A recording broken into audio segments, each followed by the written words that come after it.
O que foi a Escola de Frankfurt?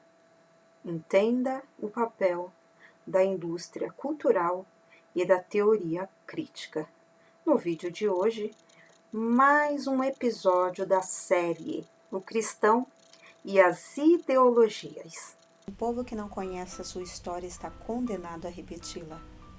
Análise histórica e crítica sobre o pentecostalismo universal. Se inscreva, curta e compartilhe.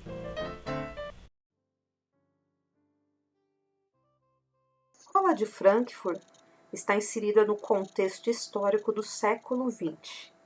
Apesar das duas guerras mundiais, os trabalhadores não se uniram contra seus patrões como Marx previa.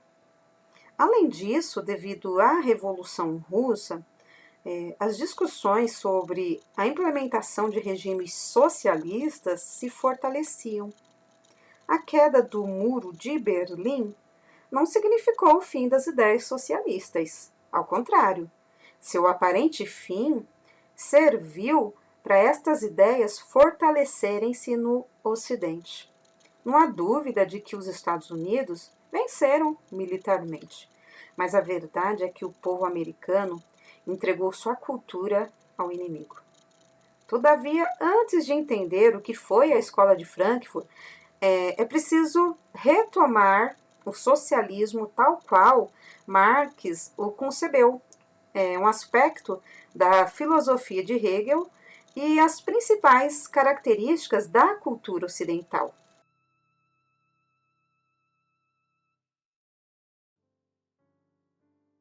Frankfurt foi uma escola de pensamento que surgiu sob o nome de Instituto de Pesquisas Sociais na Universidade de Frankfurt, na Alemanha.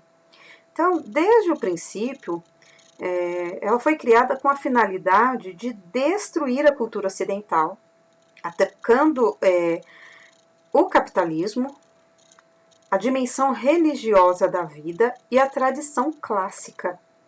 Então, o marxismo original, ele foi adaptado para que influenciasse o Ocidente e mudasse a cultura por meio das ideias e da linguagem, alterando os hábitos das pessoas. Os principais pensadores da Escola de Frankfurt eram filósofos ou sociólogos marxistas. Filósofo e sociólogo, junto com Adorno, desenvolveu o conceito de indústria cultural, presente no livro A Dialética do Esclarecimento. Filósofo, sociólogo e músico, autor dos livros Dialética Negativa e A Ideia de História Natural, defendia a educação como a forma de emancipação do sujeito.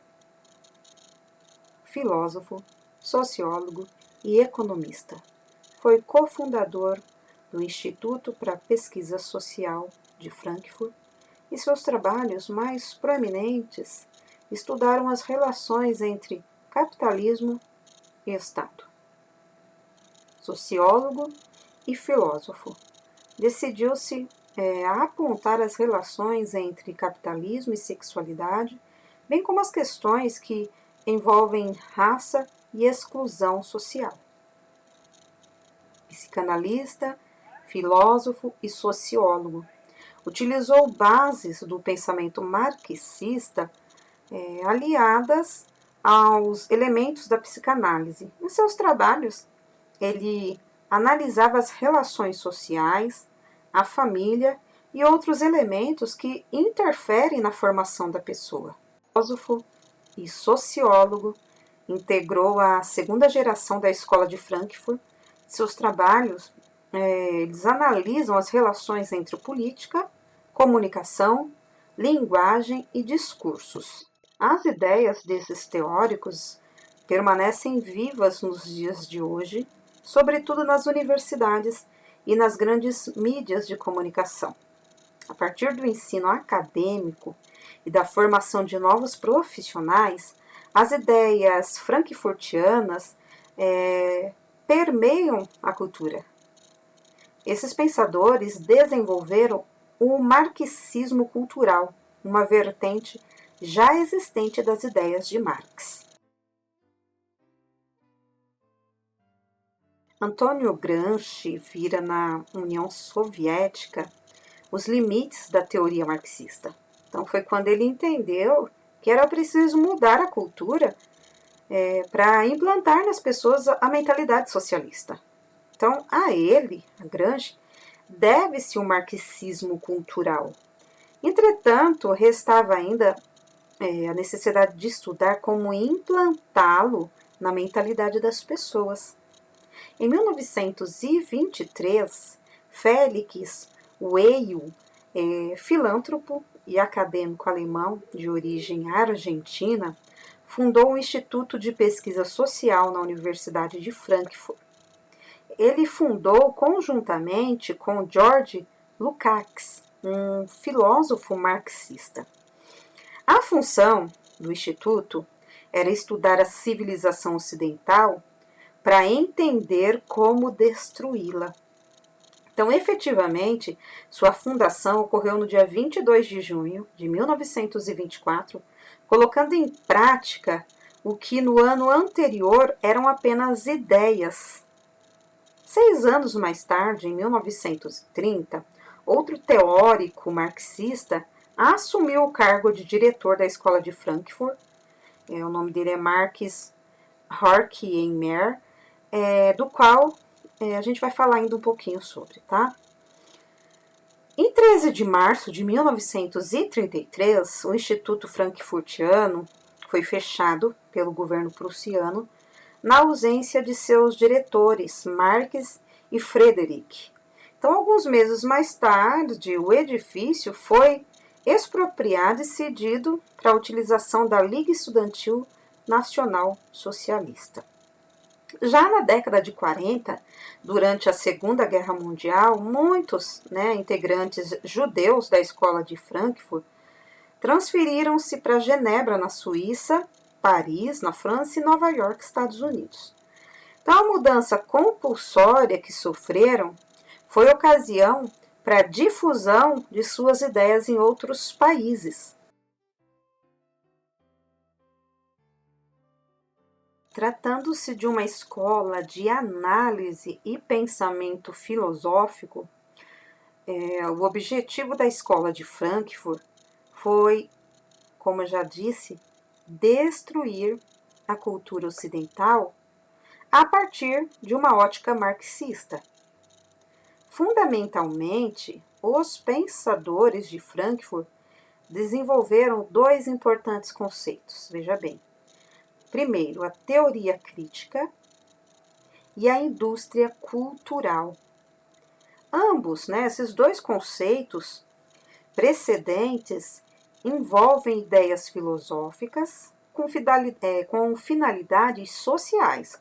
Isso ou seja, ideias pensadas para serem aplicadas na sociedade.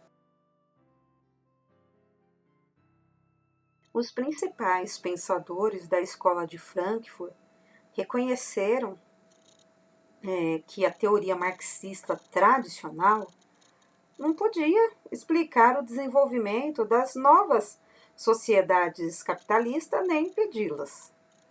Então, por considerarem os seguidores de Marx apenas repetidores de ideias, eles buscaram ir além da defesa do partido e do comunismo.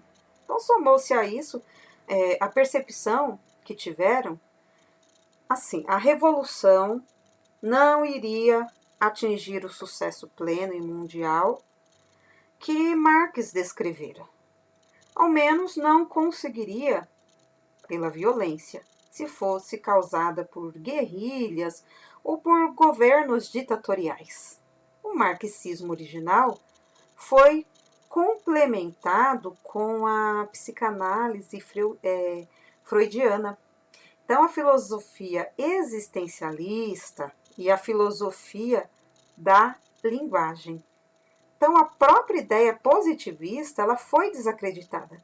De acordo com alguns positivistas, o avanço moral da sociedade caminharia lado a lado com o avanço da ciência e da escolarização. Então, apesar disso, o aumento das tecnologias, do conhecimento e da educação não foi capaz de impedir as guerras. Era preciso mudar o foco. Os estudos filosóficos da Escola de Frankfurt ficaram conhecidos como teoria crítica, opondo-se à teoria tradicional. A tradicional foi criada para ser neutra, a crítica para destruir a realidade e reconstruí-la segundo a ideologia marxista. Então, tradicionalmente, estudavam-se os conceitos e apenas depois de entender a realidade de forma objetiva e verdadeira, analisava-se quais ações eram necessárias para gerar alguma mudança. A teoria crítica, ao contrário, critica o máximo possível as condições sociopolíticas e econômicas, focando não a análise da realidade, mas a crítica em primeiro lugar. Na dialética hegeliana, a crítica recebeu ainda mais força. O importante é criticar o máximo possível, desconstruir, rejeitar, ridicularizar e ocultar o máximo possível dos valores ocidentais. Então, o modo de operar frankfurtiano não é construtivo, é sempre destrutivo. A religião, a moral, a filosofia grega e até mesmo as teorias marxistas clássicas são atacadas. A teoria crítica é a politização da lógica. Horkheimer, ele declarava que a lógica não é independente do conteúdo, mas sim um instrumento político. Esse raciocínio aplicado significa dizer que um argumento lógico apoia a destruição das bases da cultura do Ocidente. Por outro lado, se as defende, é ilógico. E surgiu também a noção do politicamente correto, que despreza o debate aberto e sem censura. Quanto mais o discurso for censurado e impedido de chegar às pessoas, mais facilmente se distorce a realidade para fins ideológicos. Então, os principais pensadores da Escola de Frankfurt, eles consideravam que a verdade é algo impossível de ser encontrado. Sendo assim, ensinaram que as ideias precisam sempre estar em choque, como explicado na filosofia de Hegel. Então, a teoria crítica é ensinada principalmente nas universidades, para que os estudantes aprendam a rejeitar a civilização ocidental e tudo o que ela representa. Acreditam que somente assim o homem será livre e o mundo um lugar melhor. Um problema ainda maior é que os pensadores de Frankfurt, eles não tinham um projeto para ser aplicado após a destruição. Seguindo os passos de Hegel, os neomarxistas esperam que da ruína, do caos, a ordem surgisse de alguma maneira desconhecida. Para Horkheimer, o objetivo da teoria crítica era libertar os seres humanos das circunstâncias que os escravizam.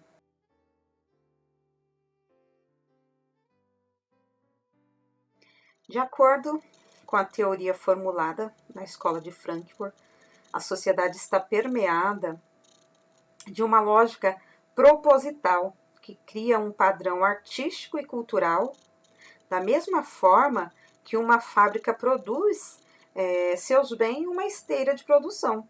Os valores tradicionais, capitalistas e burgueses padronizados perpetuam-se pela indústria cultural.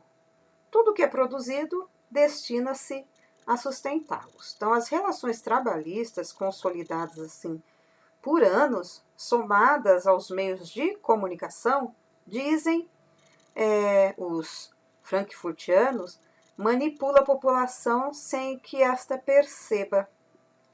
Teodoro Adorno e Marx Horkheimer, eles defendiam que esta é uma das maneiras utilizadas pela cultura capitalista para dominar a sociedade. Por isso, a indústria cultural é uma forma do capitalismo manter as pessoas alienadas e produzindo uma cultura que não resolve as injustiças sociais entre as classes. Os pilares, para vocês terem uma ideia, da indústria cultural são basicamente o quê? Cultura erudita, cultura popular, cultura de massa. A cultura erudita ela é produzida por uma elite cultural refinada, com alto valor estético e mais elaborada. Então, para os pensadores de Frankfurt, deveria ser preservada e usada como meio de atingir as camadas intelectuais com ideias marxistas. Já a cultura popular também é considerada autêntica, está vinculada às culturas tradicionais, intuitivas, vividas pelo povo, sem refinamento técnico. Então, igualmente, é um meio para garantir que a desconstrução ocidental alcance quem? As camadas populares. Já a cultura de massa ela é considerada inautêntica, porque é entendida como resultado da fusão dos elementos capitalistas. Então, segundo os teóricos de Frankfurt, ela é pensada para perpetuar o domínio burguês em todas as classes sociais. A função da cultura de massa é entreter as pessoas para que se distraiam dos verdadeiros problemas. Então, por essa razão, deve ser destruída e o instrumento para tal é o quê? A crítica. Já na dialética de Hegel, a dialética de Hegel é o meio de combate para que, por meio dele, surja algo melhor.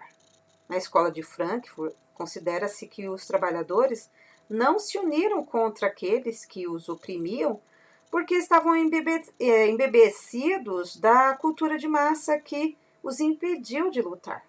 A conclusão a que esses pensadores chegaram é que a militância, a revolução cultural e uma nova educação artística seriam fundamentais para a libertação da opressão que atinge a sociedade.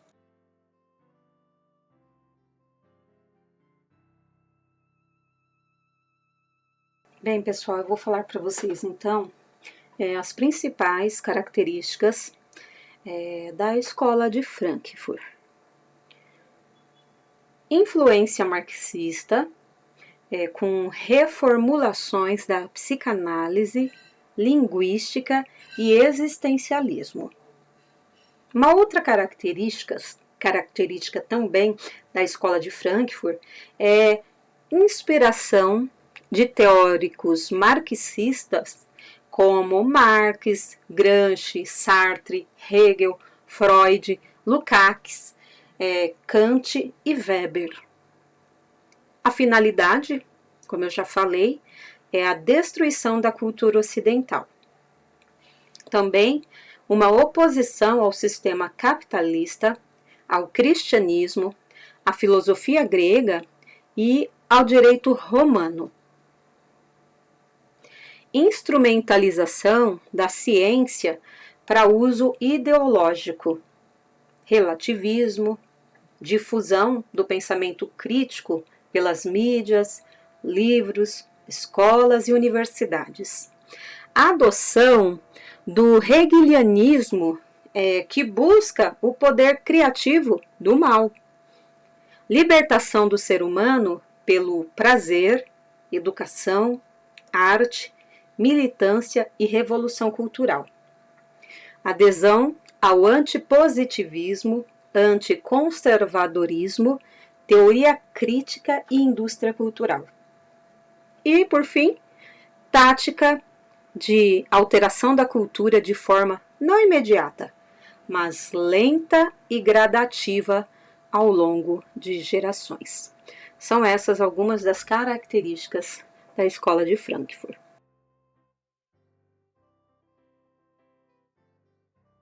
Bem, pessoal, então eu mostrei para vocês hoje o contexto histórico, né, da Escola de Frankfurt, o que foi ela, a origem, objetivo, a influência do marxismo cultural, a função da teoria crítica, a indústria cultural, características da Escola de Frankfurt, e você pode estar se perguntando, mas o que é que isso tem a ver com o canal Diário Pentecostal? Como eu disse no início, esse vídeo faz parte da série O Cristão e as Ideologias. É uma série aqui do canal que tem por objetivo comprovar a incompatibilidade de se declarar cristão e esquerda ao mesmo tempo. E para a gente chegar nos vídeos mais práticos, digamos assim, a gente precisa caminhar por esse arcabouço teórico, pelo menos ainda que básico, mas precisamos passar por isso para vocês compreenderem que tudo que vocês percebem, sentem, veem de influência esquerdista não veio de forma natural, inocente. Você percebe que foi algo pensado, né, para destruir essa cultura ocidental, a cultura judaico-cristã. Vocês percebem a diferença nos jovens, nos adolescentes dessa geração. Vocês percebem os prejuízos causados por essas influências esquerdistas, né, marxismo cultural, que muitas das vezes, ou na maioria das vezes, por parte dos esquerdistas, eles dizem que é fanatismo, é teoria da conspiração, que eles não têm isso nada, não pensam sobre isso.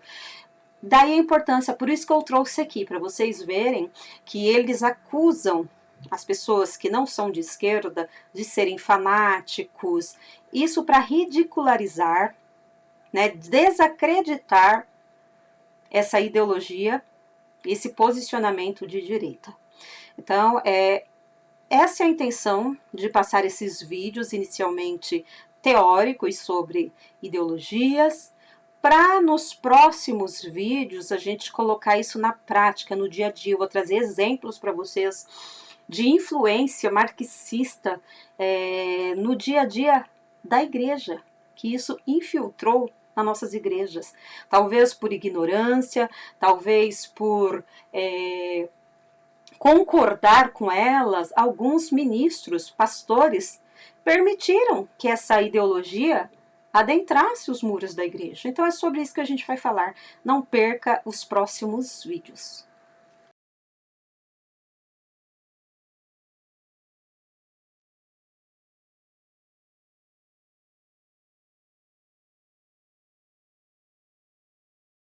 Porque nada podemos contra a verdade, senão pela verdade. 2 Coríntios 13:8. Se inscreva, curta e compartilhe. Análise histórica e crítica sobre o pentecostalismo universal.